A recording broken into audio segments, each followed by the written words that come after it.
चलिए स्टूडेंट्स, एक interesting question देखते हैं। A product is assembled from three components x, y and z. The probability of this component being defective is respectively 0.01, 0.02 and 0.05. What is the probability that the assembled product will not be defective? अच्छा, देखो यहां पर ऐसा बोला है कि तीन component को असेंबल करेंगे तो प्रोडक्ट बनेगी। हर component X Y Z defect होने की क्या प्रोबेबिलिटी है, और क्वेश्चन है कि प्रोबेबिलिटी आपको यह निकालनी है कि प्रोडक्ट जो असेंबल करके बनाई है वो डिफेक्टिव नहीं होनी चाहिए। अब आप कब बोल सकते हो कि प्रोडक्ट इज नॉट डिफेक्टिव? यदि एक भी कंपोनेंट डिफेक्टिव होगा तो पूरी प्रोडक्ट डिफेक्टिव हो जाएगी। मान के चलिए कि सपोज ये पेन है, ये हमारा प्रोडक्ट है, तो उसमें तीन कंपोनेंट है। एक आउटर बॉडी है, ठीक है, और इसके बाद ये एक नीब है, और तीसरा कंपोनेंट इसके अंदर जो इंक वाला ग्लू डालने के लिए जो हमारे पास स्पंज होता है वो स्पंज ले लेते हैं। तो तीन कंपोनेंट है।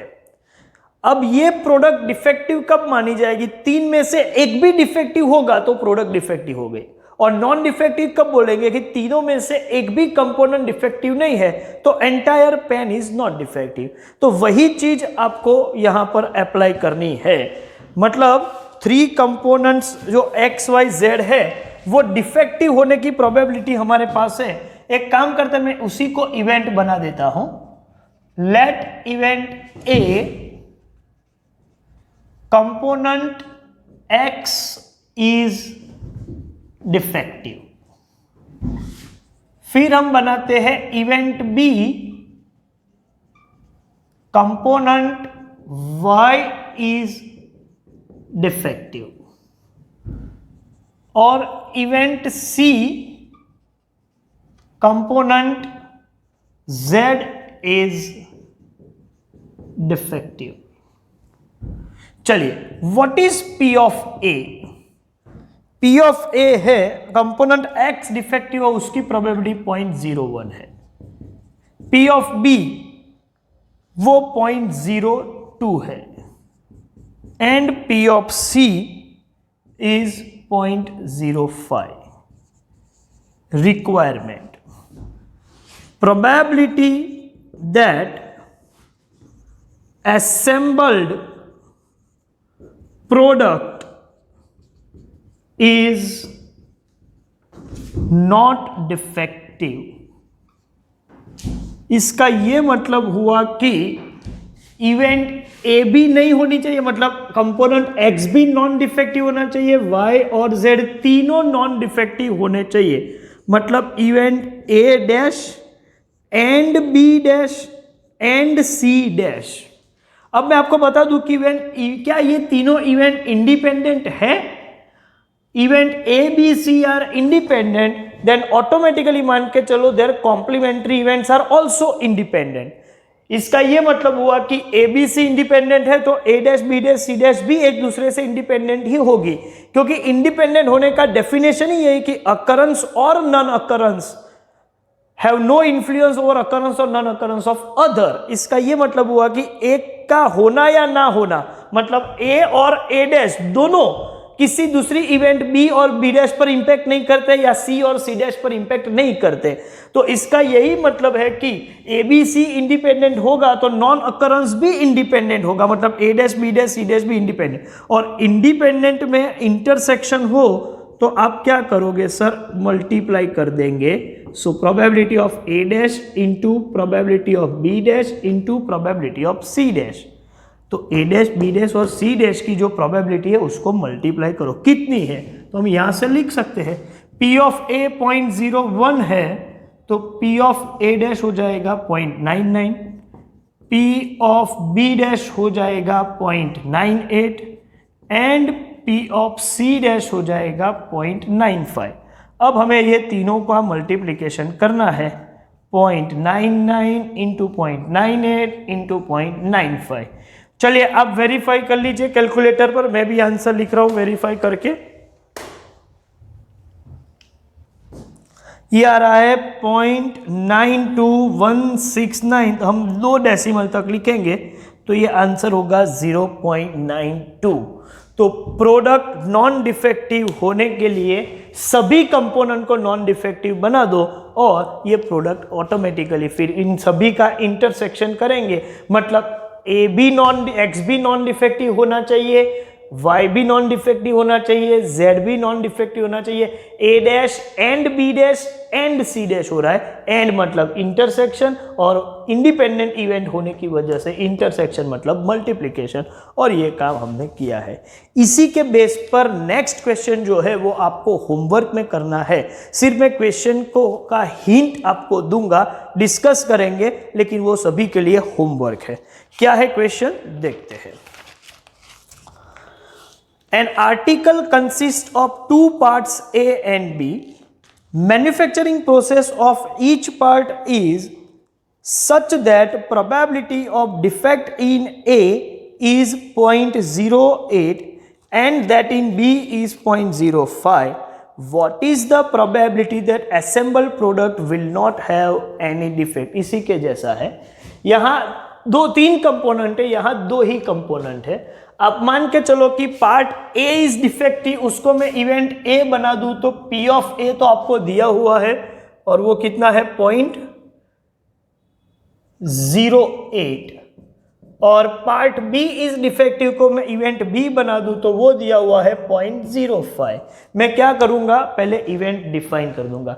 Late event A part A is defective, let event B part B is defective, P of A 0.08, P of B 0.05, और उसके बाद requirement probability that the product will not have any defect. इसका मतलब requirement में क्या चाहिए मुझे, आप बोलोगे सर रिक्वायरमेंट में चाहिए P of A dash intersection B dash, that means P of A dash into P of B dash, और इसके लिए मैं P of A डैश 0.92 और P of B डैश 0.95 ये दोनों का मल्टीप्लिकेशन कर दूंगा और फाइनल आंसर हम निकालेंगे, ये 0.874 आएगा। लेकिन ये पूरा प्रेजेंटेशन के साथ आपको खुद अपनी नोटबुक में करना है, ठीक है। हम एक और क्वेश्चन देखते हैं। चलिए, क्वेश्चन है A person is known to hit target in 3 out of 4 shots, whereas another person is known to hit 2 out of 3 shots. Find the probability that target is hit at all when they both try. Target hit होना चाहिए। देखो, ये काफी interesting question है। पहले तो question को ध्यान से समझते हैं। 2 पर्सन टारगेट को हिट करने का ट्राई कर रहे हैं, तो मैं पहले इनको इवेंट बना दूं। Let event A first person hits the target, और इवेंट बी बनाते हैं second person hits the target. अब प्रोबेबिलिटी ऑफ ए क्या है, the first person is known to hit target in 3 out of 4 shots, मतलब P of A है 3/4, और उसके बाद है second person hits the target, उसकी क्या प्रोबेबिलिटी, तो second person is known to hit in 2 out of 3 shots, तो प्रोबेबिलिटी हो गई 2/3, और रिक्वायरमेंट ये है probability that the target is hit when they both try। Target hit होना चाहिए, क्वेश्चन तो सिर्फ इतना ही है। इसका यह मतलब हुआ कि यहां कोई भी लेना देना नहीं है कि फर्स्ट पर्सन टारगेट हिट करता है या सेकेंड पर्सन, कोई भी, दोनों ट्राई करो, टारगेट हिट होना चाहिए। इसका यह मतलब हुआ कि फर्स्ट पर्सन हिट करे तो भी चले, सेकेंड हिट करे तो भी चले, मतलब इवेंट ए और event B, event A and event B ऐसा नहीं बोलूंगा, इवेंट ए और इवेंट बी तो यहां आपका जो क्वेश्चन है वो एडिशन रूल का हो गया, it is probability of A union B, और ए यूनियन बी का मतलब होता है P of A plus P of B if events are mutually exclusive, और केस 2 ए म्यूचुअली एक्सक्लूसिव नहीं है तो आपको करना पड़ेगा P of A intersection B minus. चलिए, मुझे ये माइनस करना या नहीं करना है वो डिपेंड करता है कि A and B mutually exclusive है या नहीं। मतलब ए टारगेट को हिट करे तो बी ना करे, और बी हिट करे तो ए ना करे, ऐसा तो है ही नहीं। दोनों भी टारगेट को हिट कर सकते हैं, when they both try both can hit the target. इसका ये मतलब हुआ कि ए और बी ऐसी इवेंट नहीं है कि एक का अकरेंस दूसरे का नॉन अकरेंस हो जाए, मतलब एक हो तो दूसरी ना हो, ऐसा नहीं है।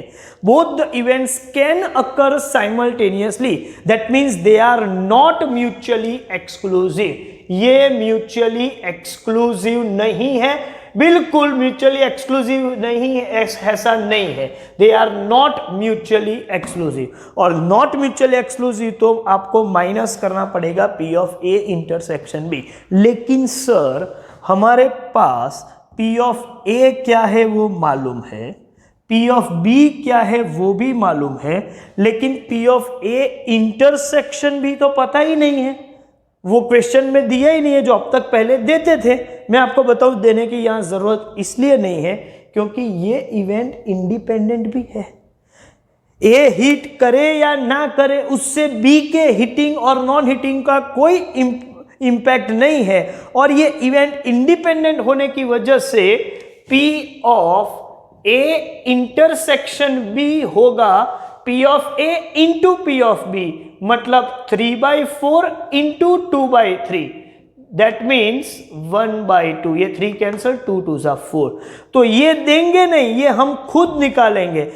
एक्चुअल क्वेश्चन एडिशन रूल का है, लेकिन इसका एक पार्ट जो है वो मल्टीप्लीकेशन रूल के केस 1 से सॉल्व हो सकता है, और ये रिजल्ट है आपका 1/2। ये कहां से आया? ये रहा मेरा कैलकुलेशन। अब मैं इसका एलसीएम ले लूं तो सपोज 12, 4 3 जा तो 3 3 जा 9, 3 4 जा 4 2 जा 8, 2 6 जा 6 1 जा 6, 9 + 8 17 - 6 मतलब 11/12। तो कोई भी एक टारगेट हिट करे या टारगेट हिट हो, उसके चांस 12 में से 11 के है, मतलब काफी हाई चांस है। तो इस तरीके से आपको जज करना है। देखो, अब क्वेश्चन का लेवल थोड़ा बढ़ रहा है। पहले हमने सिर्फ एडिशन रूल के क्वेश्चन देखे थे, फिर हमने सिर्फ मल्टीप्लिकेशन के देखे। अब ये ऐसा क्वेश्चन है जिसमें question basically originally addition rule का है, लेकिन इसका एक पार्ट जो है वो मल्टीप्लिकेशन रूल से जाएगा। तो अब मिक्सचर होने वाले मिसलेनियस टाइप के क्वेश्चन शुरू हो चुके हैं। चलिए, इसके बाद कुछ क्वेश्चन मैं आपको होमवर्क में दे रहा हूं, देखते हैं क्या है होमवर्क। होमवर्क है up to question number 118, up to 118 homework करना पड़ेगा। Okay, thank you very much.